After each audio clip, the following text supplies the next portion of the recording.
നമസ്കാരം. 1998 രൂപീകരിച്ചത് മുതൽ കണ്ടിട്ടില്ലാത്ത സമാനതകളില്ലാത്ത പ്രതിസന്ധിയിലൂടെയാണ് തൃണമൂൽ കോൺഗ്രസ് കടന്നുപോകുന്നത്. പതിറ്റാണ്ടുകളുടെ ഇടതു ഭരണം അവസാനിപ്പിക്കാൻ മമതയ്ക്ക് സിംഗൂരും നന്ദിഗ്രാമും അവസാന വഴിവെട്ടി നൽകി. അന്ന് CPIM-ന്റെ പാർട്ടി ഓഫീസുകൾ അപ്പാടെ തൃണമൂലായി.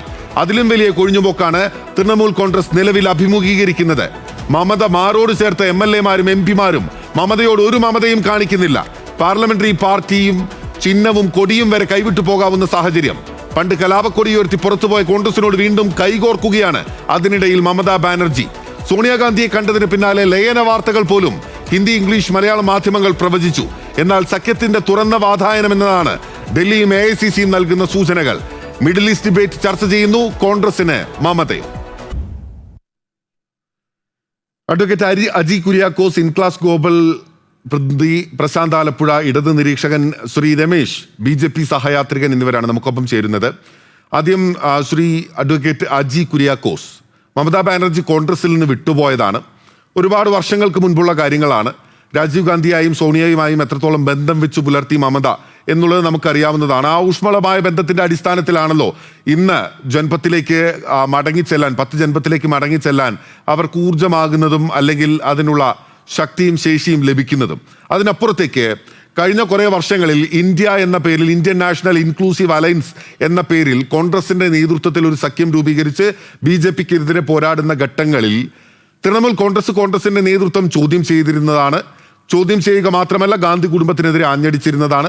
രാഹുൽ ഗാന്ധിയുടെ നേതൃത്വം പരസ്യമായി അംഗീകരിക്കാതിരുന്ന ആളാണ്. ഇങ്ങനെ ഒരു നേതാവുമായി ഒത്തുചേർന്ന് പോകാൻ സാധിക്കുമോ ഇപ്പോൾ ശ്രീ അജി? നമുക്ക് 1998 ശ്രീമതി മമതാ ബാനർജി കോൺഗ്രസ് വിട്ട് പുതിയ തൃണമൂൽ കോൺഗ്രസ് എന്നൊരു പാർട്ടി രൂപീകരിക്കുന്നത്. അതേ തുടർന്ന് 2-3 തവണ ബംഗാളിൽ കോൺഗ്രസും തൃണമൂൽ പാർട്ടിയും കോൺഗ്രസ് പാർട്ടിയുമായി ചേർന്നുകൊണ്ട് തന്നെ ഇടതുപക്ഷത്തിനെതിരെ ശക്തമായ തെരഞ്ഞെടുപ്പ് സഖ്യത്തിൽ ഏർപ്പെടുകയും തെരഞ്ഞെടുപ്പിൽ വിജയിക്കുകയും ചെയ്തിട്ടുണ്ട്. അപ്പോ കോൺഗ്രസ് വിട്ടുപോയി, മമതാ ബാനർജി വിട്ടുപോയി എന്നുള്ളത് കൊണ്ട് വളരെ ചുരുങ്ങിയ കാലഘട്ടത്തിൽ മാത്രമേ കോൺഗ്രസുമായി അകന്നു നിന്നിട്ടുള്ളൂ. അപ്പോ അത് മാത്രമല്ല, ഇപ്പോ ഇന്ത്യ സഖ്യം, താങ്കൾ നേരത്തെ സൂചിപ്പിച്ചതുപോലെ തന്നെ ഇന്ത്യ സഖ്യത്തിന്റെ അവിഭാജ്യ ഘടകമാണ് മമതാ ബാനർജി. ഇന്നിപ്പോ നമുക്ക് കണ്ടുകൊണ്ടിരിക്കുന്നത് ഇന്ത്യയിൽ അങ്ങോളം ഇങ്ങോളം ഓരോ രാഷ്ട്രീയ അതിലൊരു പ്രശ്നമുണ്ട്. അതുകൊണ്ടാണ് ഞാൻ സ്പെസിഫൈ ചെയ്ത് പറഞ്ഞത്. 98 കാര്യങ്ങൾ അറിയാം. മമത UPA മന്ത്രിസഭയിൽ റെയിൽ മന്ത്രി ആയിരുന്ന കാര്യം നമുക്കറിയാം. അങ്ങനെ നിർണായകമായ പദവികൾ വഹിച്ചിട്ടുണ്ട്, സംശയമില്ല. പക്ഷേ രാഹുൽ ഗാന്ധി ഈ കോൺഗ്രസിന്റെ സാരഥ്യം ഏറ്റെടുത്തതിന് ശേഷം, പ്രത്യേകിച്ച് സ്പെസിഫിക്കായി പറഞ്ഞാൽ സോണിയ ഒഴിഞ്ഞതിന് ശേഷം, ഇന്ത്യൻ നാഷണൽ ഇൻക്ലൂസീവ് അലയൻസ് എന്ന രാഷ്ട്രീയ സഖ്യം ഈ കഴിഞ്ഞ തെരഞ്ഞെടുപ്പിൽ മോദിയെ പരാജയപ്പെടുത്തുന്നതിന് വേണ്ടി രൂപീകരിച്ച ശേഷം മമത ഉയർത്തിയ കലാപക്കൊടികൾ, ആ കലാപക്കൊടിയിൽ മമത ഉയർത്തിയ കാര്യങ്ങൾ മാത്രമല്ല, പാർലമെന്റ് തെരഞ്ഞെടുപ്പിൽ ഉൾപ്പെടെ തൃണമൂൽ ഇന്ത്യ സഖ്യത്തിന് പുറത്തു നിന്ന് മത്സരിക്കുന്ന സാഹചര്യങ്ങൾ അടക്കം നമ്മുടെ മുൻപിലുണ്ട്. അപ്പൊ രാഹുൽ ഗാന്ധി തന്നെയാണ് ഇപ്പോഴും കോൺഗ്രസിന്റെ മുഖമായി ഇന്ത്യയിൽ നിൽക്കുന്നത്, സോണിയ അല്ലല്ലോ. സാധ്യമാണോ? ഞാൻ പറഞ്ഞില്ലേ, ഓരോ സംസ്ഥാനത്തിന്റെ വ്യത്യാസങ്ങൾ അനുസരിച്ചും അതത് സംസ്ഥാനങ്ങളിൽ കോൺഗ്രസിന് എഗനിസ്റ്റ് ആയിട്ടും കോൺഗ്രസിന് അനുകൂലമായിട്ടും പല സംസ്ഥാന പാർട്ടികൾ നിലകൊണ്ടിട്ടുണ്ട്. തൃണമൂൽ കോൺഗ്രസ് ഒരു സംസ്ഥാന പാർട്ടി എന്നതിനേക്കാൾ ഉപരിയായിട്ട് മറ്റൊന്നും നമുക്ക് കാണാനായിട്ട് സാധിക്കില്ല. ബംഗാളിലും അതുപോലെ തന്നെ 1-2 സംസ്ഥാനങ്ങളിൽ 1-2 സീറ്റുകൾ ഉണ്ടെന്നല്ലാതെ തൃണമൂൽ കോൺഗ്രസ് ഒരു ദേശീയ പാർട്ടിയല്ല. എന്നാൽ കോൺഗ്രസ് എന്ന് പറയുന്നത് ഒരു ദേശീയ പാർട്ടിയാണ്. സ്വാഭാവികമായിട്ടും ദേശീയ പാർട്ടിയുമായിട്ട് പലതരത്തിലുള്ള ഭിന്നാഭിപ്രായങ്ങൾ സംസ്ഥാന പാർട്ടികൾക്കുണ്ട്. ഇപ്പൊ നമുക്ക് കേരളത്തിലേക്ക് വരികയാണെങ്കിൽ CPM-ഉം CPI-യും കോൺഗ്രസുമായി വിഘടിച്ച് മത്സരിക്കുന്നതാണ്. എന്നാൽ കേന്ദ്രത്തിൽ വരുമ്പോൾ അവർ ഒന്നിച്ചാണ് മത്സരിക്കുന്നത്. കുറച്ചു കാലമല്ല, വളരെ കാലങ്ങളായിട്ട് തന്നെ CPM-ഉം CPI-യും കോൺഗ്രസും ഒരുമിച്ച് തന്നെയാണ് കേന്ദ്രത്തിൽ BJP-ക്കെതിരെയും അതുപോലെ തന്നെ ജനതാദളിനെതിരെയും ഉള്ള മറ്റേ ജനതാദളിനെതിരെയും ഒന്നിച്ചു നീങ്ങിയിട്ടുള്ളത്. അതുപോലെ തന്നെ തമിഴ്നാട്ടിലും അതുപോലെ തന്നെ മറ്റെല്ലാ സംസ്ഥാനങ്ങളും സംസ്ഥാന പാർട്ടി എന്നുള്ള പദവിയിൽ നിൽക്കുന്ന പാർട്ടികളുമായിട്ട് സ്വാഭാവികമായിട്ടും ദേശീയ പാർട്ടികളിൽ ചില വ്യത്യാസമുണ്ട്. അപ്പൊ നമുക്ക് ഉദാഹരണത്തിന് BJP എടുക്കുകയാണെങ്കിൽ BJP ബീഹാറിൽ എങ്ങനെയായിരുന്നു നിതീഷ് കുമാറുമായിട്ടുണ്ടായിരുന്നു എന്നുള്ളത് നമുക്ക് എല്ലാവർക്കും അറിയാം. എന്നാൽ ഒരു ഘട്ടം വരുമ്പോൾ സംസ്ഥാന പാർട്ടികളെ മൊത്തം വിഴുങ്ങാനായിട്ട് ശ്രമിക്കുന്ന BJP-യെ എതിർക്കുക എന്നുള്ളതിന് ഒരു സംസ്ഥാന പാർട്ടിക്ക് മറ്റൊരു ദേശീയ പാർട്ടിയുമായിട്ട് ചേരേണ്ട ഒരു ഘട്ടം വരും. അത് സ്വാഭാവിക നീതിയാണ്. ഇപ്പൊ ഞാൻ പറഞ്ഞു വരുന്നത്, കോൺഗ്രസ് എന്ന് പറയുന്ന ദേശീയ പാർട്ടിയുമായിട്ട് മമതാ ബാനർജി യോജിക്കുകയാണെങ്കിൽ അതിനകത്ത് യാതൊരു തടസ്സവുമില്ല. കാരണം മമതാ ബാനർജി കോൺഗ്രസ് രാഷ്ട്രീയവുമായിട്ട് ബന്ധപ്പെട്ട് നടക്കുന്ന ഒരു വ്യക്തിയാണ്. അവരുടെ പ്രസ്ഥാനത്തിന്റെ പ്രത്യയശാസ്ത്രത്തിൽ കോൺഗ്രസ് അലിഞ്ഞു ചേർന്നിട്ടുള്ളതാണ്. അവരെ ഒരിക്കലും കോൺഗ്രസ്സുകാരിയല്ലെന്ന് പറയാൻ പറ്റില്ല. പക്ഷെ ചില വ്യത്യാസങ്ങൾ കോൺഗ്രസ് പാർട്ടിക്കകത്ത് ഉണ്ടാവുകയും അവർ മറ്റൊരു പാർട്ടി രൂപീകരിക്കുകയും ചെയ്തു. ഇപ്പൊ നമുക്ക് പോണ്ടിച്ചേരിയിൽ അറിയാം, തമിഴ്നാട്ടിൽ അറിയാം. തമിഴ്നാട്ടിലെ TMC എന്ന് പറയുന്ന ഒരു പാർട്ടി രൂപീകരിച്ചിരുന്നു. അപ്പൊ നമുക്ക് തൃണമൂൽ കോൺഗ്രസ് അല്ല, അത് തമിഴ് മാനില കോൺഗ്രസ്. അതുപോലെ തന്നെ പല സംസ്ഥാനങ്ങളിലും കോൺഗ്രസിൽ നിന്ന് വിട്ടുപോയവരാണ് കൂടുതലായിട്ടും സംസ്ഥാന പാർട്ടികളായിട്ട് നിലകൊള്ളുന്നത്. അപ്പോൾ കോൺഗ്രസിന്റെ ഒരു ഓൾ ഇന്ത്യ തലത്തിൽ കാണുകയാണെങ്കിൽ കോൺഗ്രസ് എന്ന് പറയുന്നത് ഒരു മദർ പാർട്ടിയാണ്. ആ പാർട്ടിയിൽ നിന്ന് വിഘടിച്ചു പോയവർ തന്നെയാണ് ബാക്കി എല്ലാ പാർട്ടികളുമായിട്ട് രൂപീകരിച്ചിട്ടുള്ളത്. നമുക്ക് അതിന് ചരിത്രം എടുത്ത് നോക്കിയാൽ കാണാൻ പറ്റും. അതിൽ നിന്ന് വളരെ വിഭിന്നമായിട്ടുള്ള കുറച്ച് പാർട്ടികൾ മാത്രമേ നിലകൊണ്ടിട്ടുള്ളൂ. എങ്കിൽ തന്നെയും 99% പാർട്ടികൾ, സംസ്ഥാന പാർട്ടികളും കോൺഗ്രസിൽ നിന്ന് വിഘടിച്ചു പോയിട്ടുള്ള സംസ്ഥാന പാർട്ടികളാണ്. അപ്പൊ ഒരു ഐക്യം, തിരിച്ചുവരവ്, അവരൊരു ഐക്യം എന്ന് പറയുന്നതിൽ യാതൊരു തെറ്റും കാണുന്നില്ല. പിന്നെ വ്യക്തമാണ്. അടുത്ത റൗണ്ടിൽ അങ്ങയിലേക്ക് വരാം. ശ്രീ പ്രശാന്ത് ആലപ്പുഴ, ഇതൊരു ഹോം കമ്മിങ് ആണോ? കോൺഗ്രസിന്റെ പ്രത്യയശാസ്ത്രം ഉയർത്തിപ്പിടിച്ച് യൂത്ത് കോൺഗ്രസിൽ നമ്മുടെ രമേശ് ചെന്നിത്തല എല്ലാം ദേശീയ പ്രസിഡന്റ് ആയിരുന്ന സമയത്ത് ദേശീയ നേതാവായി, സംസ്ഥാന നേതാവായിരുന്ന ഒരാളാണ് മമതാ ബാനർജി. അവർ വീട്ടിലേക്ക് മടങ്ങി വരുന്നു. അങ്ങനെയാണോ ഇതിനെ കാണേണ്ടത്? ബംഗാളിലെ സാഹചര്യത്തിൽ പ്രത്യേകിച്ച് ഇടതുപക്ഷം അവിടെ തിരിച്ചു വരാനുള്ള ശ്രമങ്ങൾ നടത്തിക്കൊണ്ടിരിക്കുകയാണല്ലോ.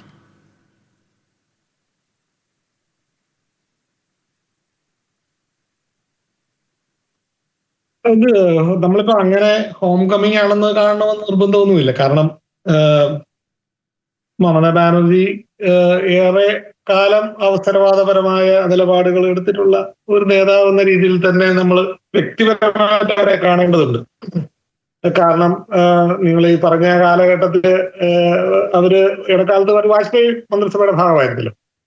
അപ്പോൾ ഏറെക്കാലം, ഒന്ന് മാത്രമല്ല, ഇടതുപക്ഷത്തെ അട്ടിമറിക്കുവാൻ വേണ്ടി നടന്ന സമരങ്ങളിലും മറ്റും ഒരു വിശാലമായ കമ്മ്യൂണിസ്റ്റ് വിരുദ്ധ മുന്നണി ഉണ്ടാക്കുന്ന ഭാഗമായിട്ട് അവര് RSS മുതൽ SUCI വരെയുള്ള എല്ലാ കക്ഷികളെയും അണിനിർത്താൻ അത്തരത്തിൽ ഒരു ആദർശമൊന്നും തടസ്സമായ ഒരാളല്ല. അതുകൊണ്ട് കോൺഗ്രസിന്റെ ആദർശത്തിലേക്ക് മമതാ ബാനർജി തിരിച്ചു വരുന്നു എന്നുള്ള ഒരു നിരീക്ഷണത്തിന്റെ ആവശ്യമുണ്ടോ എന്ന് അറിയില്ല. പക്ഷെ നിലവിൽ അതൊരു നിലനിൽപ്പിന്റെ ആവശ്യമാണ് അവരെ സംബന്ധിച്ചിടത്തോളം. എന്ന് മാത്രമല്ല, അവര് പഠിപ്പിച്ച ഈ അവസരവാദത്തിന്റെ രാഷ്ട്രീയം അവരുടെ കൂടെയുള്ള ആളുകൾ പ്രയോഗിക്കുമ്പോൾ അവർ ഏതാണ്ട് നിസ്തേജയായി പോകുന്ന ഒരു അവസ്ഥയുണ്ട് അവർക്ക്.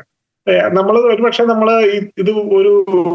ഇതിനെ കുറെ കൂടി വിശാലമായ രീതിയിൽ ഇതിനെ അനലൈസ് ചെയ്യണമെന്നുണ്ട്. കാരണം എന്ന് പറഞ്ഞാൽ ഒരു പ്രതിപക്ഷമില്ലാത്ത ഒരവസ്ഥ സൃഷ്ടിക്കുവാൻ പണത്തിനും ഇലക്ഷൻ കമ്മീഷനും അതുപോലെ തന്നെ വലിയ ഗൂഢാലോചനകൾക്കും ED പോലെയുള്ള സംവിധാനങ്ങളും ഒക്കെ ഉപയോഗിച്ചുകൊണ്ട് പ്രതിപക്ഷമില്ലാത്തൊരവസ്ഥ നമുക്കറിയാം. തൃണമൂൽ കോൺഗ്രസിന്റെ പല MP മാരും മികച്ച പാർലമെന്റേറിയൻസ് ആയിരുന്നു. സാഗരിക ഘോഷ് ആയിക്കോട്ടെ, മഹുവ മൊയ്ത്ര ആയിക്കോട്ടെ, രാജ്യസഭയില് പിന്നെ ഡെറിക് ഒബ്രിയൻ ആയിക്കോട്ടെ, ഇവരിൽ പലരും തന്നെ ഇപ്പോൾ കൂറുമാറി അപ്പുറത്തോട്ട് പോകാൻ തയ്യാറായിട്ട് നിൽക്കുകയാണ്. എനിക്ക് തോന്നുന്നു ഏറ്റവും ഇഫക്റ്റീവായിട്ട് മോദി ഗവൺമെന്റിനെ തുറന്നു കാണിച്ചിരുന്ന പല MP മാരും TMCയുടെ ഭാഗമായിരുന്നു. കാരണം പലരും രാഷ്ട്രീയമൊന്നുമില്ലാത്ത പൊങ്ങുതടികളായിരുന്നു. അവരെയൊക്കെ മമത ഹാൻഡ് പിക്ക് ചെയ്ത് തൃണമൂലിന്റെ ഭാഗമാക്കിയതാണ്. ഇപ്പോൾ നോക്കൂ, അവരെയൊക്കെ പണമോ അധികാരമോ അല്ലെങ്കിൽ ഏതെങ്കിലും തരത്തിലുള്ള സ്വാധീനമോ ഉപയോഗിച്ചിട്ട് പ്രതിപക്ഷത്തെ ഇല്ലാതാക്കുവാനുള്ള ഒരു വലിയ ശ്രമമാണ് നടക്കുന്നത്. അതിനെ ചെറുത്ത് നിൽക്കുവാനുള്ള ഭാഗമായിട്ട് കോൺഗ്രസിന്റെ കൂടെ മമത ചേരുന്നത് കൊണ്ട് പ്രത്യേകിച്ച് തെറ്റൊന്നുമില്ല. കാരണം അവരെ ഇപ്പൊ പൊളിറ്റിക്സ് എന്ന് പറയുന്ന ഗെയിമിന്റെ അതൊരു ഗെയിമായിട്ട് കാണാമെങ്കിൽ അതിന്റെ ഒരു സർവൈവൽ പാർട്ടില് വളരെ ഇമ്പോർട്ടന്റ് ആയിട്ടുള്ള ഒരു കാര്യം തന്നെയാണ് അത്. ഇടത് പാർട്ടികൾക്ക് ഒരു തിരിച്ചടിയാകുമോ? കാരണം തിരിച്ചു വരാൻ ശ്രമിക്കുകയാണല്ലോ ഇടത് പാർട്ടികൾ ബംഗാളിൽ. നിങ്ങളെ വീഴ്ത്തിയാണല്ലോ, അല്ലെങ്കിൽ ഇടത് പാർട്ടികളെ വീഴ്ത്തിയിട്ടാണല്ലോ, പ്രത്യേകിച്ച് CPM-നെ വീഴ്ത്തിയിട്ടാണല്ലോ മമത അവിടെ അധികാരത്തിലെത്തിയത്. ശ്രീ പ്രശാന്ത്. തീർച്ചയായിട്ടും അത് മമതാ ബാനർജി കളിച്ച ഒരു പൊളിറ്റിക്സ് കൂടി നമ്മൾ അതിനകത്ത് ശ്രദ്ധിക്കേണ്ടതുണ്ട്. കാരണം ഒരു വലിയ തോതില് മുസ്ലിം വോട്ട് ബാങ്കിനെ ആയിരുന്നു CPM-ന്റെ വോട്ട് ബാങ്ക് ആയിട്ട് നിന്നത്. ഒരു പക്ഷേ അതിന്റെ ഒപ്പം തന്നെ ഹിന്ദു വിഭാഗത്തിൽപ്പെടുന്ന, ബുദ്ധിജീവി വിഭാഗത്തിൽപ്പെടുന്ന ആളുകൾ, ഈ കായസ്ഥ പോലെയുള്ള സമുദായങ്ങളും ചേർന്നതായിരുന്നു CPM-ന്റെ ഒരു വോട്ട് ബാങ്ക്. അതിനെ നെടുകെ പുലർത്തിക്കൊണ്ടാണ് മമത അവിടെ അധികാരത്തിലേക്ക് വരുന്നത്. സ്വാഭാവികമായിട്ടും അതിനുശേഷം വലിയ തോതിൽ CPM-നും ഇടതുപക്ഷത്തിനും പൊതുവിൽ ഇപ്പോഴും അവിടെ നല്ല സ്വാധീനമുണ്ട്. പക്ഷെ അത് വോട്ടായിട്ട് മാറ്റാൻ സാധിക്കാത്ത വിധത്തിൽ കായികപരമായിട്ട് അതിനെ ചെയ്യുന്നൊരു രീതി കൂടെ ഉണ്ടായിരുന്നു മമത മുമ്പോട്ട് വന്നത്. ഇതേ തന്ത്രം തന്നെ അധികാരത്തിലേക്ക് വരുന്ന മറ്റ് ഇപ്പൊ BJP പ്രയോഗിക്കുകയാണ്. പക്ഷെ അതിനേക്കാളും അതിൻ്റെതായിട്ട് കുറെ കൂടെ വൈഡറായിട്ടുള്ള ഒരു ആസ്പെക്റ്റിൽ കേന്ദ്ര BJPയുടെ പണവും ED സ്വാധീനവും CBI മറ്റതും നമുക്കറിയാലോ. സുവേന്ദു അധികാരി തന്നെ അതിന്റെ ഏറ്റവും വലിയൊരു തെളിവാണല്ലോ. സുവേന്ദു അധികാരിയെ കുറിച്ച് BJPക്കാർ പറഞ്ഞത് ഇപ്പോഴും യൂട്യൂബിൽ അവൈലബിൾ ആണ്. അപ്പൊ അല്ലെങ്കിൽ പിന്നെ കോൺഗ്രസിന്റെ നമ്മുടെ ഹേമന്ത് ബിശ്വ ശർമ്മയെ പോലെ മറ്റൊരാളാണ് സുവേന്ദു അധികാരി. തികഞ്ഞ ഒരു കള്ളനാണ്. അയാള് പിന്നെ കൈയോടെ പിടിച്ച് പിന്നെ വാഷിംഗ് മെഷീനിലിട്ട് അലക്കി ഒളിപ്പിച്ച് അപ്പുറം എടുക്കുകയാണ്. ഇപ്പൊ ഇടതുപക്ഷത്തെ സംബന്ധിച്ച് ഇപ്പൊ ഇടതുപക്ഷത്തെയും പിന്നെ BJPയും കൂടെ ഒരുമിച്ച് നേരിടാനുള്ള ഒരു ശേഷി ഇപ്പൊ കോൺഗ്രസിൽ പോയാൽ പോലും മമതാ ബാനർജിക്ക് ഉണ്ടാകുമെന്ന് ഞാൻ കരുതുന്നില്ല. Without left. പക്ഷെ ഇടതുപക്ഷത്തെ തുടരുക. ശ്രീ രമേശ്, BJPയെ സംബന്ധിച്ച് ഈ നീക്കങ്ങൾ എങ്ങനെയാണ് പാർട്ടി കാണുന്നത്? അത് ബംഗാളിൽ ഇപ്പോൾ നിങ്ങൾക്ക് സുവ്യക്തമായിട്ടുള്ള ഭൂരിപക്ഷമുണ്ട്. നിങ്ങളുടെ ഒപ്പം ലോക്സഭയിലുള്ള MP-മാരടക്കം തൃണമൂൽ കോൺഗ്രസിൽ നിന്ന് കാര്യമായി വന്നു കഴിഞ്ഞിരിക്കുകയാണ്.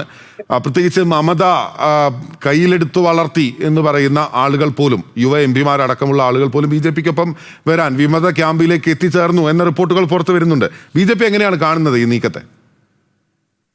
BJPയെ സംബന്ധിച്ചിടത്തോളം ഇത് തൃണമൂൽ കോൺഗ്രസ് എന്ന് പറയുന്ന ഒരു ഗുണ്ടാ പാർട്ടി, അവിടെ ഉണ്ടായിരുന്ന ഒരു ഗുണ്ടാ പാർട്ടിയാണ്.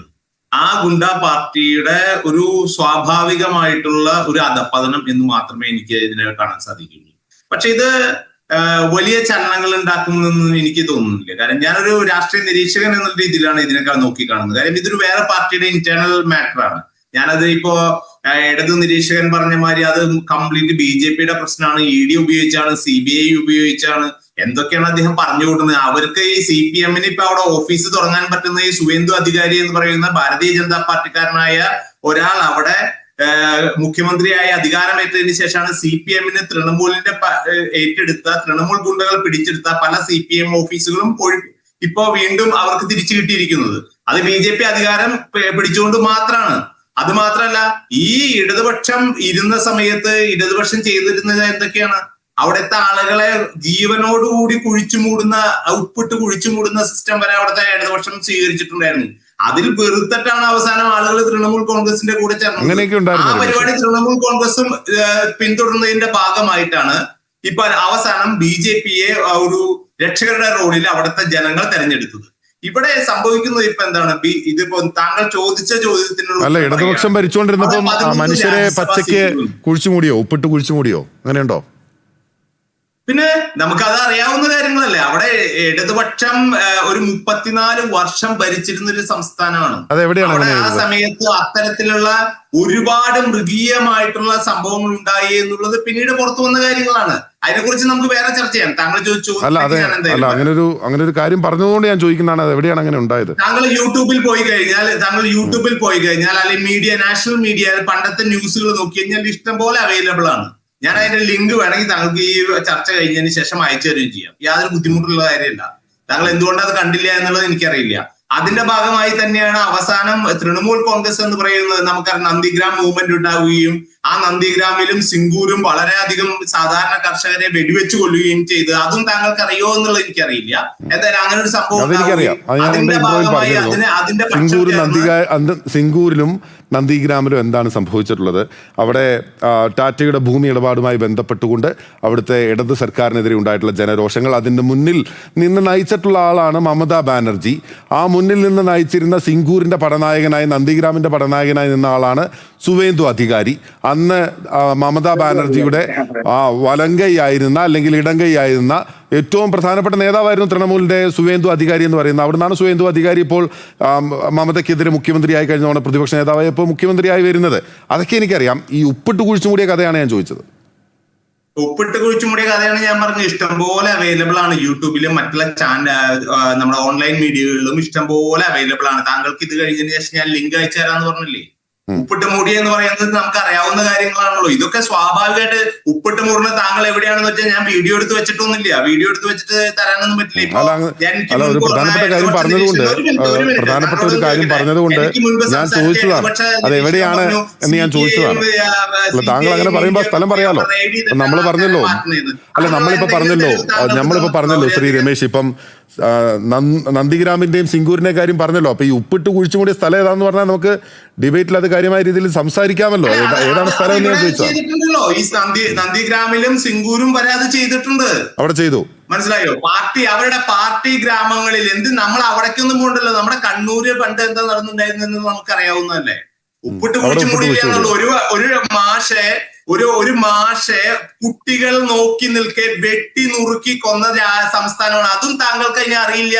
അതിനും താങ്കൾ പറയാൻ ജയകൃഷ്ണൻ മാഷിനെ പറ്റി എനിക്കറിയാം. ജയകൃഷ്ണൻ മാഷിനെ പറ്റി അറിയാം. കണ്ണൂരിലെ അക്രമ രാഷ്ട്രീയമായി ബന്ധപ്പെട്ട കാര്യം അറിയാം. പക്ഷെ ഒരുപാട് മനുഷ്യരെ ഉപ്പിട്ട് കുഴിച്ചുമൂടി CPM എന്ന് ബംഗാളിൽ പറഞ്ഞു. അത് എവിടെയാണെന്നാണ് ഞാൻ താങ്കളോട് ചോദിച്ചത്. താങ്കൾ ഇപ്പൊ ഉത്തരവാദിത്തപ്പെട്ട ഒരു വ്യക്തിയാണല്ലോ ശ്രീ രമേശ്. താങ്കൾ ഉത്തരവാദിത്തപ്പെട്ട ഒരു വ്യക്തിയാണല്ലോ. താങ്കൾ അപ്പൊ അങ്ങനെ ഒരു കാര്യം പറയുമ്പോൾ എവിടെയാണെന്ന് പറയാമല്ലോ, ഒരു സ്ഥലം പറയാമല്ലോ, ഒരു സ്ഥലപ്പേര് പറയാമല്ലോ. ആ പേര് പറഞ്ഞാൽ നമുക്ക് ഇത് അവസാനിപ്പിക്കാം. അല്ല, ഈ ഉപ്പിട്ട് കുഴിച്ചുമൂടിയ സ്ഥലം ഏതാണെന്ന് പറഞ്ഞാൽ ഇത് അവസാനിപ്പിക്കുക, ഈ പ്രശ്നം അവസാനിപ്പിക്കാം. ഞാൻ ആ സ്ഥലത്തിന്റെ പേര് കറക്റ്റ് നോക്കിയെടുത്തിട്ട് പറയാം. ഒരു അടുത്ത ഘട്ടം എന്റെ ചർച്ച വരുമല്ലോ, അപ്പൊ ഞാൻ പറയാം. അതുപോലെ ഞാൻ അങ്ങ് പറഞ്ഞോളൂ, മറുപടി പറഞ്ഞോളൂ. അതും ബുദ്ധിമുട്ടുണ്ടോ താങ്കൾക്ക്? ഇനി ഇത് ഉപ്പിട്ട മൂടിയ സ്ഥലം കണ്ടുപിടിച്ചേ തീരുള്ളൂ, എന്നിട്ടാണ് അല്ല, അങ്ങ് പ്രധാനപ്പെട്ട ഒരു ആരോപണം ഉന്നയിച്ചപ്പോ ഞാൻ ചോദിച്ചതാണ്, പറഞ്ഞോളൂ. അല്ല, അതേമാതിരി ആരോപണം അദ്ദേഹം ഉന്നയിച്ചുള്ളൂ. എവിടെയാണ് അതിനുള്ള പ്രൂഫ് അദ്ദേഹം ഇടതുപക്ഷക്കാരൻ തന്നത്? EDയും CBIയും ആണ് ഇത്തരത്തിൽ ചെയ്തത്. എന്ത് പ്രൂഫിന്റെ അടിസ്ഥാനത്തിലാണ് അദ്ദേഹം പറഞ്ഞത്? താങ്കൾ അദ്ദേഹത്തിനോട് ചോദിച്ചില്ലല്ലോ. ഞാനിപ്പോ താങ്കൾക്ക് വേണമെങ്കിൽ ഇപ്പൊ ഒരു കാര്യം പറഞ്ഞുതരാം. എവിടെ എന്താണ് ഡോക്യുമെന്റിൽ എവിഡൻസ് കൊണ്ടുവരൂ. ഇതൊരു ചാനൽ ഇപ്പൊ ഞാൻ ചാനൽ ചർച്ചയിൽ ഉത്തരവാദിത്തത്തോടു കൂടി ഞാൻ പറയാം. EDക്കും ഡൽഹി പോലീസിനും കനത്ത തിരിച്ചടി.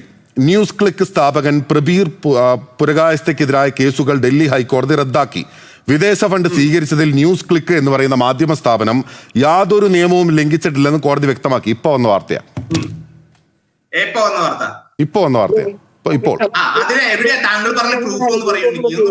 ഇത് കോടതി തീരുമാനമാണ് സാർ. അല്ല, കോടതി തീരുമാനം ED ഒരു സംഭവം ചെയ്യുന്നു, അതിനെതിരെ വന്ന ഒരു കോടതി തീരുമാനം. അത് സുപ്രീം കോടതിയുടെ തീരുമാനമാണോ? അല്ല, ഡൽഹി ഹൈക്കോടതി. ഡൽഹി ഹൈക്കോടതിയുടെ മുകളിലാണല്ലോ ഇന്ത്യൻ സുപ്രീം കോടതി, അല്ലേ? അത് താങ്കൾ വ്യത്യാസമുണ്ടോ? സുപ്രീം കോടതി തീരുമാനം സുപ്രീം കോടതിയിലേക്ക് വരുമല്ലോ. എത്ര കേസ്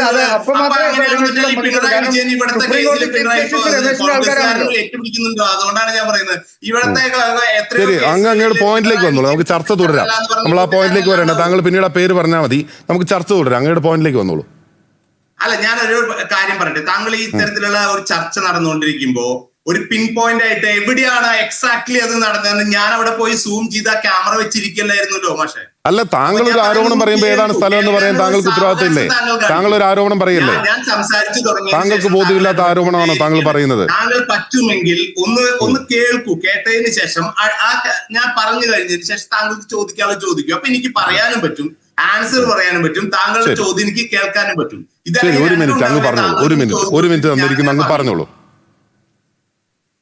ഇതിലെ ഒരു പ്രധാനപ്പെട്ട കാര്യം, തൃണമൂൽ കോൺഗ്രസ് എന്ന് പറയുന്ന പാർട്ടിയെ സംബന്ധിച്ചിടത്തോളം 11 രാജ്യസഭാ അംഗങ്ങളുണ്ട്, 28 ലോക്സഭാ അംഗങ്ങളുണ്ട്, 86 അവർക്ക് MLA-മാരുണ്ട് അവിടെ ഇപ്പോ പ്രസന്റ്ലി. അപ്പൊ ഇത്തരത്തിലുള്ള ഒരു പാർട്ടിയാണ് അവർ. അതിലെ 86 പേരിൽ 60 പേര് വേറൊരു ഗ്രൂപ്പായിട്ട് ഫോം ചെയ്തിട്ടാണ്. അത് BJP ആയിട്ട് യാതൊരു ബന്ധവുമില്ല.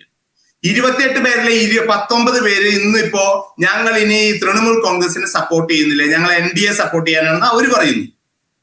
ലെറ്റർ കൊടുത്തിട്ടുണ്ട് എന്ന് മാധ്യമങ്ങളിലൂടെ അറിയാൻ സാധിച്ചു. ഇനി രാജ്യസഭയിലെ 11 പേരുടെ അവസ്ഥ എന്താണെന്നുള്ള അറിയില്ല. ഇത് തൃണമൂലിന്റെ ഉള്ളിലെ ഒരു ഇന്റേണൽ മാറ്റർ ആണ്. പിന്നെ താങ്കൾ ചോദിച്ചു തൃണമൂലിന്റെ എന്തൊക്കെ കാര്യങ്ങളെന്ന്. ഇപ്പൊ താങ്കൾ പറഞ്ഞ സുവേന്ദു അധികാരിയെ പോലെ കഴിഞ്ഞ തെരഞ്ഞെടുപ്പില് രാഹുൽ ഗാന്ധി പരസ്യമായി പ്രതികരിച്ചതാണ്, പ്രസംഗിച്ചതാണ്. മാധ്യമങ്ങളിലെല്ലാം ഉണ്ട്, യൂട്യൂബിലെല്ലാം ഉണ്ട്. ഇതേപോലെ അഴിമതി നിറഞ്ഞ ഒരാൾ വേറെയില്ല. മമതാ ബാനർജിയെ പോലെ വേറെയില്ല. ശാരദ ചിറ്റ് ഫണ്ട് കേസ് മുതൽ എല്ലാത്തിലും അഴിമതി കാണിച്ചത് മമതാ ബാനർജിയാണ് എന്ന് പറഞ്ഞത് രാഹുൽ ഗാന്ധി എന്ന് പറയുന്ന ഈ INDA മുന്നണിയുടെ ആളാണ് പറഞ്ഞത്, ഇന്ത്യ മുന്നണിയുടെ നേതാവാണ് പറഞ്ഞത്. അപ്പൊ അത്തരത്തിൽ അഴിമതിയിൽ മുങ്ങിക്കുളിച്ച് നിൽക്കുന്ന മമതാ ബാനർജിയുടെ തൊട്ടടുത്താണ് ഇന്നലെയോ ഇന്നോ പോയി രാഹുൽ ഗാന്ധി ഇരിക്കുന്നത്. അപ്പൊ അതിനൊന്നും ആർക്കും കുഴപ്പമില്ല. സുവേന്ദു അധികാരി അദ്ദേഹം അവിടെ മമതാ ബാനർജി ചെയ്യുന്നത് തെറ്റാണ് എന്ന് കണ്ട് ഭാരതീയ ജനതാ പാർട്ടിയിൽ വന്ന് ചേർന്നു. അതിനുശേഷം ഒരു തെരഞ്ഞെടുപ്പിൽ മത്സരിച്ചു. ആ തെരഞ്ഞെടുപ്പിൽ ഭാരതീയ ജനതാ പാർട്ടി തോറ്റു. എന്നിട്ട് ആൾ മാറിപ്പോവല്ലേ ചെയ്ത്. അവിടെ നിന്ന് വീണ്ടും പ്രവർത്തിച്ചിട്ടാണ് മമതാ ബാനർജിയെ 2 സ്ഥലത്തും അദ്ദേഹം ഇത്തവണത്തെ ഇലക്ഷനിൽ പരാജയപ്പെടുത്തിയത്. അല്ലാതെ അദ്ദേഹം വന്നിട്ട് വേഗം തന്നെ മമതാ ബാനർജിയുടെ ഒപ്പം വീണ്ടും തിരിച്ചു പോയി അല്ലെങ്കിൽ വേറെ പാർട്ടിയിലേക്ക് പോവുകയല്ല ചെയ്തത്. അവിടെ നിന്ന് മത്സരിച്ച് ജയിക്കുകയും മമതയ്ക്കെതിരെ മത്സരിക്കുകയുമാണ് ചെയ്തത്. അല്ലാണ്ട് രാഹുൽ ഗാന്ധിയെ പോലെ എല്ലാ അഴിമതിയും ചെയ്ത് മമതാ ബാനർജിയാണെന്ന് മൈക്കെട്ടി പ്രസംഗിച്ച ആരാണ്? രാഹുൽ ഗാന്ധി അല്ലേ? അപ്പൊ ഇത് രാഹുൽ ഗാന്ധിയുടെ മമത പോകുന്നു, മമതയുടെ രാഹുൽ ഗാന്ധി പോകുന്നു എന്നുള്ളത് ഇവിടെ ഒരു പ്രശ്നമല്ല. ഇന്ത്യൻ പൊളിറ്റിക്സില് കോൺഗ്രസിന്റെയും ഈ INDA മുന്നണിയുടെയും ഒരു ഇമ്പോർട്ടൻസ് പോയി കഴിഞ്ഞിരിക്കുന്നു.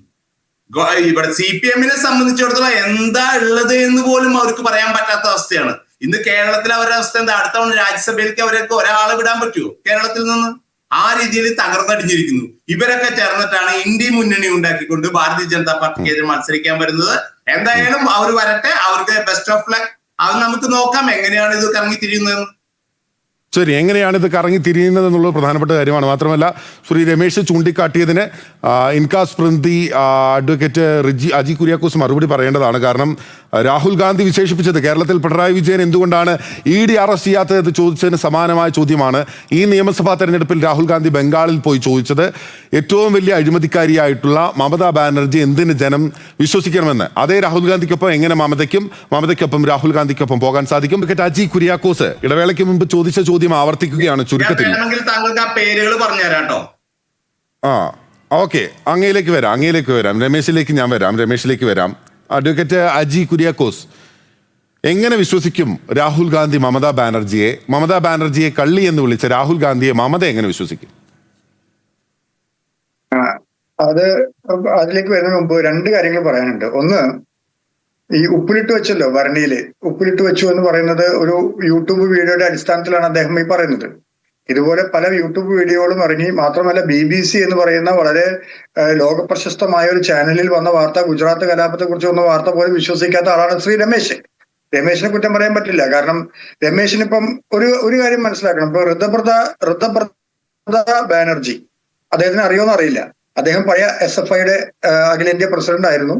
അതിനുശേഷം അദ്ദേഹം രാജിവെച്ചിട്ടാണ് പിന്നീട് തൃണമൂൽ കോൺഗ്രസിൽ ചേർന്നത്.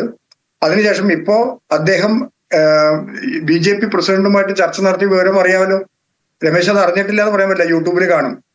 അപ്പൊ അതിൽ നോക്കിയാൽ കാണാം. യൂട്യൂബിലാണല്ലോ ആശ്രയിക്കുന്നത്. അപ്പൊ ഋതപ്രത ബാനർജിയാണ് ഇപ്പോ ഈ ഡിഫക്ടേഴ്സിന്റെ നേതാവ്. അപ്പൊ അദ്ദേഹത്തിനെ റിലേ ചെയ്തുകൊണ്ടാണ് ഈ ഡിഫക്ടേഴ്സിനെ BJP കൊണ്ടുപോകുന്നത്. ഇത് നിയമസഭയിലെ കാര്യമാണ് പറഞ്ഞത്. അപ്പൊ നിയമസഭയിലും ലോകസഭയിലും ഏറ്റവും കൂടുതൽ BJP സ്ഥാനാർത്ഥികളെ തോൽപ്പിച്ചിട്ടുള്ള വ്യക്തികളാണ് ഈ തൃണമൂൽ കോൺഗ്രസിന്റെ ഡിഫക്ടേഴ്സ്. അപ്പൊ തൃണമൂൽ ഡിഫക്ടേഴ്സിനെ ന്യായീകരിക്കുന്ന രമേശിന് ഒരു കാര്യം മനസ്സിലാക്കാം. അന്ന് അവിടെ അമിത്ഷാ പറഞ്ഞതും ഇതേ തൃണമൂൽ കോൺഗ്രസിനെതിരെ, ഇതേ മമതാ ബാനർജിക്കെതിരെ മമതാ ബാനർജി കള്ളിയാണെന്നും മമതാ ബാനർജി മുസ്ലിം ന്യൂനപക്ഷ വർഗീയത ഉയർത്തിക്കൊണ്ടുവരുന്ന ആളാണെന്നും പറഞ്ഞതാണ് ഈ അമിത്ഷായും നരേന്ദ്രമോദിജിയും. അപ്പോ നിങ്ങളൊരു കാര്യം മനസ്സിലാക്കണം. അന്ന് പറഞ്ഞ ആ കാര്യത്തിൽ അതിൽ നിന്ന് നിങ്ങളെ തോൽപ്പിച്ച് ജയിച്ച ആൾക്കാരെയാണ് നിങ്ങൾ ഇപ്പോൾ കൂട്ടാൻ നിൽക്കുന്നത്. അത് അവിടെ നിൽക്കട്ടെ. ഇനി രണ്ടാമത്തെ കാര്യം, ഇപ്പൊ ശ്രീ ബിനിൽ ചോദിച്ച കാര്യം, അതായത് നിങ്ങൾക്ക് എങ്ങനെ വിശ്വസിക്കാം മമതാ ബാനർജിനെ? ഞങ്ങൾ മമതാ ബാനർജിയെ പണ്ട് കാലത്ത് വിശ്വസിച്ചിരുന്നേ. ഞങ്ങൾ ഇപ്പോഴല്ല.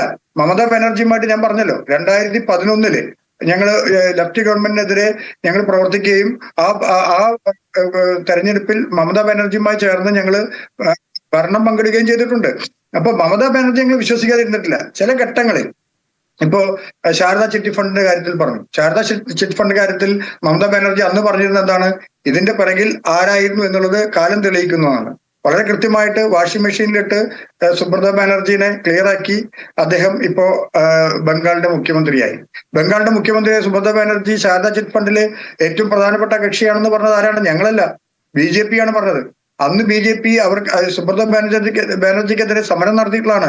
അതും യൂട്യൂബിൽ കാണാം, രമേശ് നോക്കിയാൽ കാണാൻ പറ്റും. അപ്പൊ അതുകൊണ്ട് ഞാനൊരു കാര്യം പറയാം. ഇതൊക്കെ രാഷ്ട്രീയത്തിന്റെ ഭാഗമായിട്ട് വരുന്നതാണ്. അപ്പൊ അന്ന് നിങ്ങളുടെ കൂടെ ഉണ്ടായിരുന്നവർ ഇന്ന് നിങ്ങളുടെ കൂടെ ഇല്ലെങ്കിൽ അവർ നിങ്ങൾക്കെതിരെ, അന്ന് നിങ്ങളുടെ കൂടെയുള്ളവർ അന്ന് നിങ്ങളുടെ കൂടെ ഇല്ലാത്തവർ ഇന്ന് നിങ്ങളുടെ കൂടെ ഉണ്ടെങ്കിൽ അവർ നിങ്ങളുടെ സുഹൃത്ത്. അപ്പൊ ഇത് രാഷ്ട്രീയത്തിൽ ഇതെല്ലാം കാണാം. ഞങ്ങൾ പറഞ്ഞു വരുന്നത് ഈ ബംഗാൾ രാഷ്ട്രീയത്തിൽ ഇപ്പോ കണ്ടുകൊണ്ടിരിക്കുന്ന ഈ ധ്രുവീകരണം, ഈ ധ്രുവീകരണത്തിനെതിരെ, അത് ഇന്ത്യയിൽ മൊത്തം കാണുന്ന ധ്രുവീകരണത്തിന്റെ ഭാഗമായതുകൊണ്ട് കോൺഗ്രസ് എന്ന് പറയുന്ന മഹാപ്രസ്ഥാനം, ഇന്ത്യയിലെ ഏറ്റവും വലിയ ജനാധിപത്യ പ്രസ്ഥാനം, ആ പ്രസ്ഥാനം എല്ലാ സംസ്ഥാനങ്ങളിലും ഇതുപോലുള്ള തീരുമാനങ്ങൾ എടുത്തിട്ടുണ്ട്.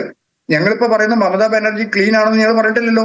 ഞങ്ങൾ മമതാ ബാനർജിയുമായിട്ട് ഒരു അലയൻസ് ഉണ്ടാക്കിയിട്ടുണ്ട്. അത് ഇന്ത്യ അലയൻസ്. ഇന്ത്യ അലയൻസോ ഒന്നുമല്ല, ഇന്ത്യ അലയൻസ് എന്ന് പറയാൻ രമേശ് പഠിക്കണം. INDIA ഇന്ത്യ എന്നാണ് പറയുന്നത്. ഞാൻ പറഞ്ഞോട്ടെ രമേശ്,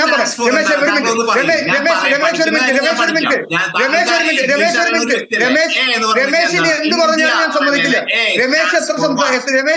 രമേശ് ഇതിൽ എത്ര സംസാരിച്ചു? രമേശ് പലപ്പോഴുമായിട്ട് ഏത് ചർച്ചയിലും കയറി സംസാരിക്കുന്ന ഒരു വിഷയമുണ്ട്. ഞാൻ എനിക്കുള്ള സമയത്ത് ഞാൻ സംസാരിക്കാം.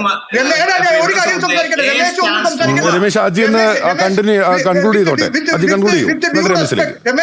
രമേശ് വിത്ത് ഡ്യൂ റെസ്പെക്ട് അതിലേക്ക് പോകണ്ട, അജി പറഞ്ഞോളൂ. സംസാരിക്കൂ. താങ്കൾ പലപ്പോഴും ഏത് ചർച്ചയിൽ വരുമ്പോഴും താങ്കൾ മറ്റുള്ളവരുടെ ചർച്ചയിൽ കയറി സംസാരിക്കുന്നുണ്ട്. ആ സ്വഭാവം നിർത്തണം. ഒരു ചർച്ച എന്ന് പറയുന്നത് യൂണിലാറ്ററൽ അല്ല, അത് ബൈലാറ്ററലാണ്. അത് മനസ്സിലാക്കാൻ പഠിക്കണം. ഞാൻ പറഞ്ഞ് അവസാനിപ്പിച്ച് താങ്കൾക്ക് പറയാണെങ്കിൽ പറയാം. ഓക്കെ, ഇനി ഞാൻ പറഞ്ഞിട്ട് കയറി സംസാരിക്കരുത്.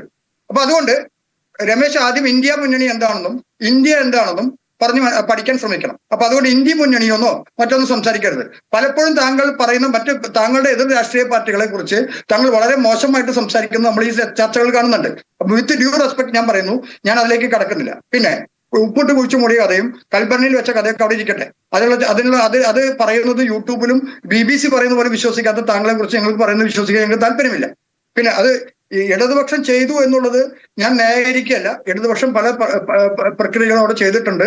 35 വർഷം ചെയ്തുകൊണ്ടാണ് അവരിപ്പോഴും പ്രതിപക്ഷത്തല്ല, 0 സീറ്റിലും 1 സീറ്റിലും 2 സീറ്റിലുമായിട്ട് മാറിയിട്ടുള്ളത്. പിന്നെ എന്തുകൊണ്ട് മമതാ ബാനർജിയുമായിട്ട് കോൺഗ്രസ് ചേരുന്നു എന്നുള്ളതാണ്. മമതാ ബാനർജിയുടെ ഭാഗത്തു നിന്നും ഒരു റിക്വസ്റ്റ് വന്നിട്ടുണ്ട്. ഒരു ദേശീയ പ്രസ്ഥാനം എന്ന രീതിയിൽ ഇന്ത്യയുടെ നിലനിൽപ്പിന് വേണ്ടി, ഇന്ന് ഈ വർഗീയ വിഭജിക്കപ്പെട്ടിരിക്കുന്ന ഇന്ത്യയുടെ നിലനിൽപ്പിന് വേണ്ടിയിട്ട് കോൺഗ്രസ് ഏത് അറ്റം വരെ പോകുമെന്നുള്ളത് തീർച്ചയാണ്. അത് രാഹുൽ ഗാന്ധി പണ്ടും പറഞ്ഞിട്ടുണ്ട്. അദ്ദേഹം പറഞ്ഞെന്താണ്, ഇന്ത്യയിലെ അങ്ങേയറ്റം മുതൽ ഇങ്ങേയറ്റം വരെ, തെക്ക് നിന്ന് വടക്കോട്ടും വടക്ക് നിന്ന് കിഴക്ക് നിന്ന് പടിഞ്ഞാട്ടും സഞ്ചരിച്ചിട്ടുള്ള ഒരു ഏക വ്യക്തി രാഹുൽ ഗാന്ധിയാണ്. അപ്പൊ അദ്ദേഹത്തിന്റെ ഒരു വിഷൻ ഉണ്ടായിരിക്കും. മമതാ ബാനർജിയുമായിട്ട് ചേരുന്നോ, മമതാ ബാനർജിയുമായിട്ട് അലയൻസ് ഉണ്ടാക്കുന്നോ, മമതാ ബാനർജി കോൺഗ്രസിൽ ലയിക്കുമോ എന്നുള്ളതൊക്കെ പിന്നീട് കൃത്യമാണ്. രമേശിന് മറുപടി പറയാം. അല്ല, ഒറ്റ മിനിറ്റ്. ഞാൻ 2-3 കാര്യങ്ങൾ താങ്കൾ എന്നോട് ചോദിച്ചു എവിഡൻസ് ഉണ്ടോ, ഏതൊക്കെയാണ് സ്ഥലങ്ങളെന്ന്. ആ സ്ഥലങ്ങളുടെ ഓരോ പേരുകളായിട്ട് ഞാൻ പറയാം. സൈൻബാരി കില്ലിങ്സ് താങ്കൾ പോയി സെർച്ച് ചെയ്യുക. സൈൻബാരി കില്ലിങ്സ് എന്ന് വെച്ച് കഴിഞ്ഞാൽ കിട്ടും ഡീറ്റെയിൽസ്. രണ്ടാമത്തെ ഇനി കുറെ സ്ഥലങ്ങളുണ്ട്. 2 സ്ഥലങ്ങൾ ഞാൻ പറയാം താങ്കളുടെ അറിവിലേക്ക്. സൈൻബാരി കില്ലിങ്സ് എന്ന് പറഞ്ഞാൽ അതിന്റെ ഡീറ്റെയിൽസ് കിട്ടും. നാനൂർ മാസക്കെയർ, അതായത് 10,000-ഓളം വരുന്ന ദളിതന്മാരെ കൊന്ന് കുഴിച്ചു മൂടി ഇതിന്റെ ഡോക്യുമെന്റ്സ് ഇല്ലാണ്ടാക്കാനായിട്ടാണ്. ഈ ഉപ്പിടുന്ന എന്തിനാന്ന് പറഞ്ഞാൽ ഇത് ദ്രവിച്ചു പോകാൻ വേണ്ടിയിട്ടാണ്. ഇത് ഞങ്ങള് പറഞ്ഞതല്ല, കോൺഗ്രസ്സുകാരൻ പറയാണ്. ഇത് യൂട്യൂബിലുണ്ട് എന്ന് പറയുമ്പോൾ എനിക്ക് അത്ഭുതം തോന്നുക. ഇത് കോൺഗ്രസ്സുകാര് അന്ന് ആരോപിച്ച പ്രധാനപ്പെട്ട ആരോപണം. അന്ന് കോൺഗ്രസ് നേതാവായിരുന്ന മമതാ ബാനർജി മെയിൻ ആയിട്ട് അന്ന് കോൺഗ്രസിൽ ഇരുന്ന സമയത്ത് ആരോപിച്ച പ്രധാനപ്പെട്ട ആരോപണങ്ങളാണിത്. ഈ 2 കില്ലിങ്സ് ഇനിയുണ്ട്, ഇഷ്ടം പോലെ ഉണ്ട്. ഞാൻ എന്നുള്ള ഈ 2 പറഞ്ഞു. താങ്കൾ സ്ഥലം വേണം എന്ന് നിർബന്ധം പിടിച്ചുകൊണ്ട് നമ്മളൊരു ചാനൽ ചർച്ചയിൽ അങ്ങനത്തെ ആരോപണങ്ങൾ പറയുമ്പോൾ ശ്രീ രമേശ് ഒരു പൊതുസമൂഹത്തോട് സംസാരിക്കുകയാണല്ലോ. അപ്പൊ സ്ഥലം കൃത്യമായി പറയണല്ലോ, അല്ലെ ആളുകൾക്ക് കൺഫ്യൂഷൻ ഉണ്ടാവുമല്ലോ. കുഴപ്പമില്ല, ഞാൻ അതിന്റെ സ്ഥലം പറഞ്ഞു. ഞാൻ പറഞ്ഞല്ലോ, അടുത്ത ചർച്ചയിൽ അടുത്ത ഭാഗത്ത് വരുമ്പോൾ ഞാൻ പറഞ്ഞു തരാം എന്ന് പറഞ്ഞല്ലോ. ഇതില് ഈ മമതാ ബാനർജി ഇങ്ങനെ ആരോപണം ഉന്നയിക്കുന്നു പറയുന്നു. ഞാനൊരു കാര്യം ഒന്ന് ആഡും ചെയ്യട്ടെ, ഒരു നിമിഷം അങ്ങോട്ട് ക്ഷമാപണം നടത്തിക്കൊണ്ട് ഞാൻ പറയുകയാണ്. ബിജോൺ സേതു ഉൾപ്പെടെയുള്ള പല കാര്യങ്ങളെ പറ്റി മമതാ ബാനർജിയും തൃണമൂൽ കോൺഗ്രസും പറഞ്ഞിട്ടുണ്ട് എന്നുള്ളത് മാധ്യമ വാർത്തകളിലുണ്ട്. ബിജോൺ സേതുവിലെ 12 സാധുക്കളുടെ, അതായത് സന്യാസിമാരുടെ കൊലപാതകവുമായി ബന്ധപ്പെട്ടുണ്ടായിട്ടുള്ള നേരത്തെ ഉന്നയിച്ച ആരോപണങ്ങളിൽ മമതാ ബാനർജി അവിടെ ഒരു കമ്മീഷനെ വെക്കുകയും അന്വേഷണം നടത്തുകയും CPM ഇങ്ങനെ ഉപ്പിട്ട് കൊലപ്പെടുത്തിയതാണ് എന്ന് ആരോപണങ്ങൾ ഉണ്ടായിരുന്ന സമയത്ത് ഈ കമ്മീഷൻ പഠനങ്ങൾ നടത്തുക അല്ലെങ്കിൽ അന്വേഷണം നടത്തുകയും ചെയ്തു. അതിന്റെ ഒരു റിപ്പോർട്ടും ഇതുവരെ ബംഗാൾ സർക്കാരിന് മുന്നിലേക്ക് ആ കമ്മീഷൻ വെച്ചിട്ടില്ല. അപ്പൊ BJP അധികാരത്തിലെത്തിയിരിക്കുകയാണ്, ഇതിനെ പറ്റിയൊക്കെ അന്വേഷിക്കാം. അല്ല, ഇതിപ്പോ നമ്മള് 51 വെട്ടിയ ഒരു മനുഷ്യനെ കൊന്നു. അതില് CPM-മാർക്ക് ആർക്കും യാതൊരു പങ്കും ഇതേവരെ പ്രൂവ് ചെയ്യപ്പെട്ടിട്ടില്ല. CPM പ്രധാനപ്പെട്ട നേതാക്കന്മാർക്കെതിരെ ഒന്നും പ്രൂവ് ചെയ്യപ്പെട്ടിട്ടില്ല. അപ്പൊ അതുകൊണ്ട് അദ്ദേഹത്തിന് 51 വെട്ടി നമ്മുടെ കേരളത്തിൽ കൊന്ന ആള് തന്നെത്താൻ സൂയിസൈഡ് ചെയ്തു എന്നാണോ താങ്കൾ വിശ്വസിക്കുന്നത്? അങ്ങനെയൊന്നുമല്ല. CPM-ന്റെ പ്രാദേശിക നേതാക്കൾ അതിൽ ശിക്ഷിക്കപ്പെട്ടിട്ടുണ്ട്. താങ്കൾ പറഞ്ഞ 2 സ്ഥലങ്ങളല്ല 3 സ്ഥലങ്ങൾ വേണമെങ്കിൽ ഞാൻ പറഞ്ഞ 4 സ്ഥലങ്ങൾ പറഞ്ഞ 2 സ്ഥലമാണ് സൈൻബാരി കില്ലിങ്സും ടി പി ചന്ദ്രശേഖരൻ കേസിൽ എന്താണ് സംഭവിച്ചുള്ളത് കേരളത്തിന്റെ പൊതു മനസാക്ഷിയുടെ മുന്നിലുണ്ട്, നിയമപരമായി ഉണ്ട്. വെസ്റ്റ് ബംഗാളിന്റെയും ഭാരതത്തിന്റെയും പൊതുസമൂഹത്തിന് അറിയുന്ന കാര്യമാണ്. താങ്കൾക്ക് അറിയില്ല എന്നുള്ളത് മാത്രമേ ഉള്ളൂ. നമ്മൾ അതിൽ വാദിച്ചുകൊണ്ടിരുന്നിട്ട് കാര്യമില്ല. താങ്കൾ സ്ഥലത്തിന്റെ പേര് പറയാൻ പറഞ്ഞു, ഞാൻ സ്ഥലത്തിന്റെ പേര് പറഞ്ഞു. അപ്പൊ താങ്കൾക്ക് പിന്നെയും വൈറ്റ് വാഷ് ചെയ്യണമെങ്കിൽ താങ്കൾ വൈറ്റ് വാഷ്. അല്ല, എനിക്ക് വൈറ്റ് വാഷ് ചെയ്യേണ്ട ആവശ്യമില്ല. അല്ല, താങ്കൾ അങ്ങനെ ഒരു ഗുരുതരമായ ആരോപണം പറയുമ്പം ഞാൻ ക്ലാരിറ്റി വരുത്താൻ ആവശ്യപ്പെടണ്ടേ?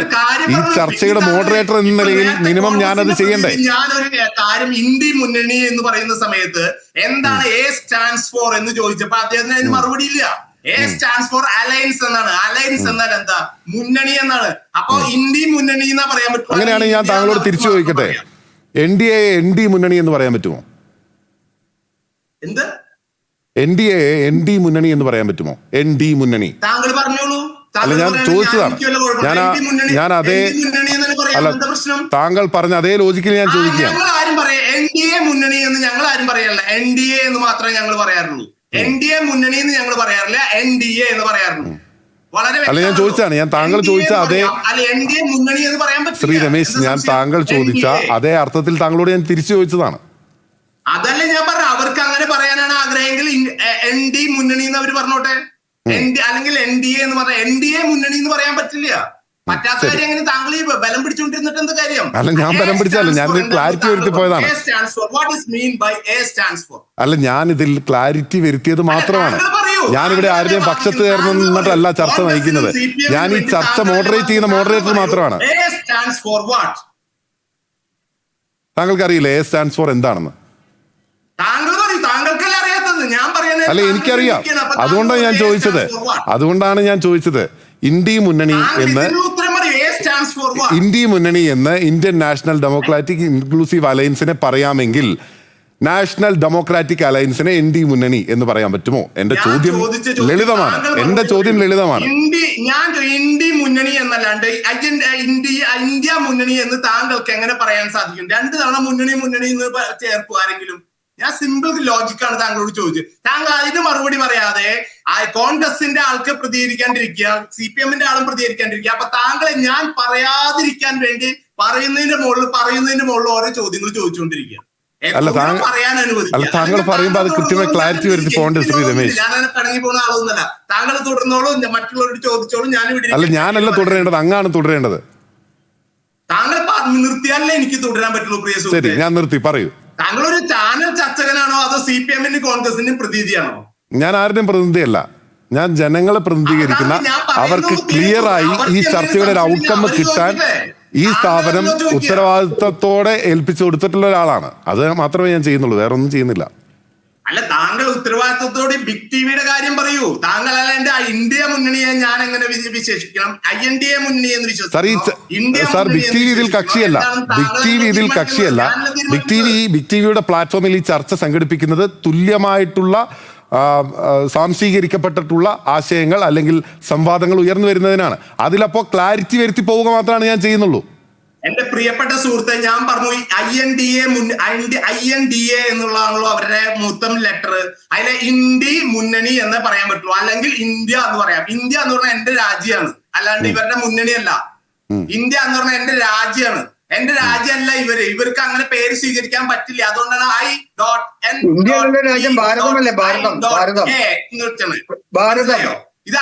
ഇന്ത്യയുടെ ഭരണഘടന പ്രകാരമോ ഇന്ത്യയുടെ നിയമപ്രകാരമോ അങ്ങനെ ഇന്ത്യ എന്ന് പറയാൻ അവർക്ക് സാധിക്കില്ല. അതുകൊണ്ടാണ് അവരെന്ത് ചെയ്യുന്നത്? ഇന്ത്യ മുന്നണി. ഞാൻ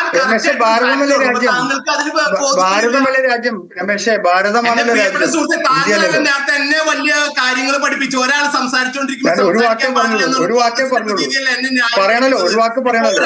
എനിക്ക് പറയാൻ സാധിക്കില്ല. ബിഗ് ടിവിയുടെ ആളും കോൺഗ്രസിന്റെ ആളും CPM-ന്റെ ആളും സംസാരിച്ചോന്ന് എനിക്കറിയില്ല. എല്ലാരും കൂടി അദ്ദേഹം പറയട്ടെ. താങ്കൾ ഉന്നയിച്ച അതേ കാര്യം ചെയ്യരുത്. താങ്കള് ഇനിയിപ്പോ 2 പേര് ഇടപെട്ട് സംസാരിച്ചോളൂ. എനിക്ക് കുഴപ്പമൊന്നുമില്ല. ഞാനാണ് പിണങ്ങി പോകുന്ന ആളൊന്നുമില്ല. ധൈര്യമായിട്ട് പറഞ്ഞോളൂ. എനിക്ക് ഈ തർക്കങ്ങളെല്ലാം ഒഴിവാക്കും. നമ്മൾ വെറുതെ ഈ തർക്കം നടത്തിയിട്ട് കാര്യമില്ലല്ലോ. ഞാൻ ക്ലാരിറ്റി വരുത്താൻ ശ്രമിച്ചതേ ഉള്ളൂ. അത് താങ്കൾക്ക് എന്തെങ്കിലും ബുദ്ധിമുട്ടുണ്ടാക്കിയിട്ടുണ്ടെങ്കിൽ ഞാൻ ക്ഷമ ചോദിക്കുന്നു. പറയൂ അങ്ങ്. ഇല്ല ഇതിൽ ക്ഷമയുടെ ഒന്നും പ്രശ്നമില്ല എന്റെ മാഷേ. ഇതിൽ എനിക്ക് അങ്ങനെയുള്ള യാതൊരു ബുദ്ധിമുട്ടില്ല. ഞാൻ പിണങ്ങി പോവുക അല്ലെങ്കിൽ അങ്ങനത്തെ പ്രശ്നം. ഇത് രാഷ്ട്രീയമാണ്. താങ്കളുടെ രാഷ്ട്രീയം പറയാൻ ശ്രമിക്കുന്നു, അദ്ദേഹം അദ്ദേഹത്തിന്റെ രാഷ്ട്രീയം പറയാൻ ശ്രമിക്കുന്നു. ഇത്രയേ ഉള്ളൂ. അല്ല, എനിക്ക് എന്റെ രാഷ്ട്രീയമല്ല, എനിക്ക് എന്റെ രാഷ്ട്രീയം എനിക്ക് വ്യക്തിപരമായ രാഷ്ട്രീയമുണ്ട്. പക്ഷെ എന്റെ വ്യക്തിപരമായ രാഷ്ട്രീയം കടത്താനുള്ള സ്ഥലമല്ലോ ഇത്. അത് താങ്കൾക്ക് ബോധ്യം ഉണ്ടാവണം. അത് എങ്കിൽ താങ്കൾ എന്നോടൊരു ചോദ്യം ചോദിച്ചു കഴിഞ്ഞാൽ ഞാൻ പറഞ്ഞു കഴിഞ്ഞതിന് ശേഷം, നേരത്തെ ഞാൻ പറഞ്ഞു കഴിഞ്ഞതിന് ശേഷം എന്നോട് വർത്താനം പറയൂ, എന്നോട് ചോദ്യം ചോദിക്കൂ. അപ്പൊ ഞാനിപ്പോ കുറെ നേരം അങ്ങോട്ട് പറയുന്നു, അങ്ങ് തുടരുമെന്ന്. അല്ല, അങ്ങാണ് തുടരാത്തത്. ഞാനിപ്പോ തുടർന്നുകൊണ്ടിരിക്കുകയല്ലേ. ഞാൻ പറയാനായിട്ട് ശ്രമിക്കുമ്പോൾ താങ്കൾ പിന്നെ വർത്താനം പറയും. ഞാൻ അങ്ങ് പറയൂ, ഞാൻ മിണ്ടാതിരിക്കുക, അങ്ങ് പറയും. ഇത് താങ്കളോടുള്ള ഒരു വ്യക്തിപരമായിട്ടുള്ള കാര്യമായിട്ടല്ല. മനസ്സിലായി, രണ്ടാമത് കാര്യം, എന്തായാലും തൃണമൂൽ കോൺഗ്രസിന്റെ, ഞാൻ അതുകൊണ്ടാണ് തൃണമൂൽ കോൺഗ്രസിന്റെ ശാരദ ചിറ്റ് ഫണ്ട് കേസും എല്ലാ കേസും ഈ മമതാ ബാനർജിയും കൂട്ടരാണ് ചെയ്തത് എന്ന് 5 വർഷം മുമ്പോ 8 വർഷം മുമ്പോ സുഖേന്ദു അധികാരി ഭരണ സമയത്തല്ല പറഞ്ഞത്. രാഹുൽ ഗാന്ധി 1.5 മാസം മുമ്പ് അവിടുത്തെ തെരഞ്ഞെടുപ്പ് പ്രചരണ സമയത്താണ് ഈ കംപ്ലീറ്റ് കാര്യങ്ങൾ, അവിടുത്തെ അഴിമതിയും ഗുണ്ടായുസവും എല്ലാം കാണിക്കുന്നത് മമതാ ബാനർജി ആണെന്ന് രാഹുൽ ഗാന്ധി എന്ന് പറയുന്ന ഈ കോൺഗ്രസിന്റെ പ്രതിനിധി അവിടെ നിന്ന് പ്രസംഗിച്ചത്. അപ്പൊ ആ പ്രസംഗത്തിനൊക്കെ ഇദ്ദേഹം മറന്നു കളഞ്ഞോ? സുവേന്ദു അധികാരിയായിരുന്നു ആ പ്രശ്നക്കാരൻ എന്ന് പറഞ്ഞാൽ അദ്ദേഹം 5-8 വർഷം മുമ്പ് പോയതല്ലേ തൃണമൂൽ കോൺഗ്രസിൽ നിന്ന്. അതിനുശേഷം സുവേന്ദു അധികാരിയെ പിടിച്ച് ജയിലിലാക്കായിരുന്നില്ലേ മമതാ ബാനർജിക്ക്? എന്തെങ്കിലും അത്തരത്തിൽ ചെയ്തിട്ടുണ്ടെങ്കിൽ എന്തുകൊണ്ടാണ് സുവേന്ദു അധികാരിയെ അറസ്റ്റ് ചെയ്യാതിരുന്നത്? സുവേന്ദു അധികാരിക്കെതിരെ നിയമപരമായി നടപടിയെടുക്കാണ്ടിരുന്നത്? ആ സുവേന്ദു അധികാരി അല്ല, മമതാ ബാനർജിയാണ് ഇതിന്റെ എല്ലാം പുറകിൽ എന്ന് പറഞ്ഞത് രാഹുൽ ഗാന്ധിയാണ്. നമ്മുടെ വിഷയം അതല്ലാത്തതുകൊണ്ട് ഞാൻ അവിടെ വെക്കുന്നു. പിന്നെ രണ്ടാമത്തെ കാര്യം, ഈ മമതാ ബാനർജി ഇനി കോൺഗ്രസിലേക്ക് പോയാലും അല്ലെങ്കിൽ കോൺഗ്രസ് മമതാ ബാനർജിയിൽ ലയിച്ചാലും രണ്ടുണ്ടായാലും ഒന്നും സംഭവിക്കാൻ പോകുന്നില്ല. INDA എന്ന് പറയുന്ന ആ കമ്പനിക്ക് പരമാവധി പോയി കഴിഞ്ഞാൽ അടുത്ത തവണ ഒരു 100 സീറ്റും കൂടി കിട്ടും. ഇത്രയാണ് സംഭവിക്കാൻ പോകുന്നത്. ഒരു മാജിക്കും നടക്കാൻ പോകുന്നില്ല. കുറച്ചാള് പാർട്ടികളുടെ പുറകെയായിരുന്നു ഇവരെല്ലാം. പാർട്ടികൾ വന്നപ്പോ പാർട്ടികളുടെ പുറകെയായിരുന്നു. പാർട്ടികൾക്ക് ഒന്നും ചെയ്യാൻ സാധിക്കില്ല എന്ന് പറഞ്ഞപ്പോൾ ഇപ്പൊ തൃണമൂൽ കോൺഗ്രസും തമ്മിൽ ലയനമാണോ? ലയിച്ചാലും കുഴപ്പമില്ല, ലയിച്ചില്ലെങ്കിലും കുഴപ്പമില്ല. വീണതല്ലോ കിടക്കുന്നു ധരണയിൽ എന്ന് പറഞ്ഞ മാതിരിയാണ് അവരുടെ അവസ്ഥ. ഒന്നും ചെയ്യാനില്ല. അപ്പൊ ഈ ഇതൊക്കെ കണ്ടിട്ട് എന്തിനാണ് ഈ കമ്മ്യൂണിസ്റ്റുകാരന്റെ സാമ്പാർ വെറുതെ തിളയ്ക്കുന്നതെന്ന് എനിക്ക് മനസ്സിലാവുന്നില്ല. കമ്മ്യൂണിസ്റ്റുകാരന് അവിടുത്തെ ഓഫീസ് തുറക്കാൻ പറ്റിയത് ഭാരതീയ ജനതാ പാർട്ടി വിജയിച്ചു വന്നതിന് ശേഷമാണ്. മനസ്സിലായോ? ഈ കോൺഗ്രസ്സുകാരന്റെയും ഈ തൃണമൂൽ ഭരിച്ചുകൊണ്ടിരുന്നപ്പോ പല ഓഫീസുകളും തുറന്ന് പ്രവർത്തിക്കാൻ സാധിച്ചിരുന്നില്ല. ഇന്ന് സുവേന്ദു അധികാരി എന്ന് പറയുന്ന ഭാരതീയ ജനതാ പാർട്ടിക്കാരൻ ഒരു ഗവൺമെന്റിലെ മുഖ്യമന്ത്രിയായി അവിടെ അധികാരം എടുത്തതിന് ശേഷം മാത്രമാണ് കോൺഗ്രസിനും CPM-നും അവരുടെ ഓഫീസുകൾ, അതായത് തൃണമൂൽ കോൺഗ്രസ് പിടിച്ചു വെച്ചിരുന്ന ഓഫീസുകൾ ലഭിച്ചത്.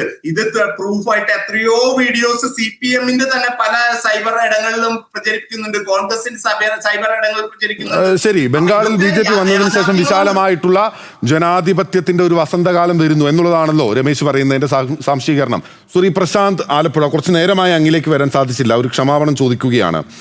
CPM-ന്റെ പതിറ്റാണ്ടുകളുടെ ഭരണം തകർത്തെടിഞ്ഞാണ് തൃണമൂൽ കോൺഗ്രസിനെ ബംഗാളികൾ വിശ്വാസത്തിലെടുക്കുന്നത്, അവിടെ ഭരണത്തിലേക്ക് എത്തുന്നത്. പിന്നീട് ഇതാ പതിറ്റാണ്ടുകൾ നീണ്ട ഭരണത്തിനൊടുവിൽ മമതാ ബാനർജിക്ക് മാറേണ്ടി വന്നിരിക്കുന്നു. 1.5 പതിറ്റാണ്ടിലധികമായി ഭരിച്ചതിൽ നിന്ന് 4ാം ടേമിലേക്ക് എത്തുന്നതിന് മുൻപേ മമതയെ മാറ്റിയിരിക്കുന്നു ബംഗാളി ജനത. BJPക്ക് അധികാരം കൊടുത്തിരിക്കുന്നു. ഈ കഴിഞ്ഞ കാലങ്ങളിൽ ഈ ശ്രീ രമേശ് BJP സഹയാത്രികൻ പറഞ്ഞതുപോലെ CPM-ന് ബംഗാളിൽ പ്രവർത്തന സ്വാതന്ത്ര്യം ഉണ്ടായിരുന്നില്ലേ? തൃണമൂലിനെതിരെ ഒരുപാട് ആരോപണങ്ങൾ ഉന്നയിച്ചിട്ടുണ്ട്. ഇന്ത്യ മുന്നണിയിൽ തൃണമൂൽ കോൺഗ്രസും പങ്കെടുക്കുന്നതുമായി ബന്ധപ്പെട്ടുൾപ്പെടെ ഇടത് നേതാക്കൾ അന്ന് ഇന്ത്യ മുന്നണിക്ക് നേതൃത്വം നൽകിയിരുന്ന അതിൻ്റെ രൂപകർത്താക്കളിൽ ഒരാൾ തന്നെയായിട്ടുള്ള സീതാറാം യെച്ചൂരി ഉൾപ്പെടെ പരസ്യമായി പ്രതിഷേധം അറിയിച്ചിട്ടുണ്ട്. ഇപ്പം സാഹചര്യം മാറിയിട്ടുണ്ടോ? ഇപ്പം മമത ഇന്ത്യയിലേക്ക് തിരിച്ചു വരുമ്പോൾ, തൃണമൂൽ ഇന്ത്യയിലേക്ക് തിരിച്ചു വരുമ്പം എല്ലാം മറന്ന് കൈകോർക്കാൻ സാധിക്കുമോ ഇടതുപക്ഷത്തിന്?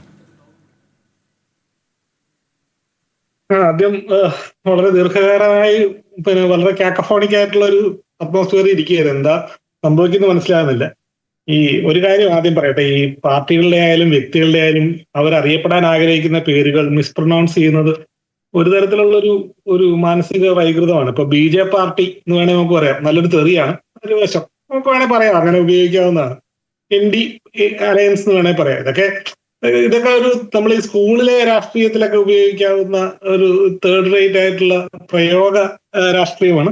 അതിനൊരു ഇറലവൻസ് ഒന്ന് പറഞ്ഞിട്ട് പോകണമെന്നുള്ളതുകൊണ്ടാണ്.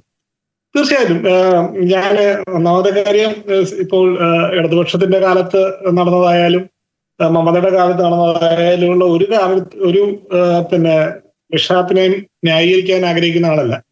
പക്ഷെ ഇടതുപക്ഷ ഭരണത്തോട് വലിയ വിപ്രതിപത്തിയായിട്ടല്ല, ഒരു പർട്ടിക്കുലർ വിഷയം അതിനെ ട്രിഗർ ചെയ്തതാണ് ഇടതുപക്ഷത്തിന്റെ പരാജയത്തിന് കാരണം. അതെല്ലാവർക്കും അറിയാവുന്ന ഒരു കാര്യമാണ്. കാരണം അവിടുത്തെ പ്രധാനപ്പെട്ട ഒരു മുദ്രാവാക്യം തന്നെ നിങ്ങൾ തന്ന ഭൂമി നിങ്ങൾ തന്നെ ചീൻ ലേത്തായ എന്നുള്ളതാണ്. നിങ്ങൾ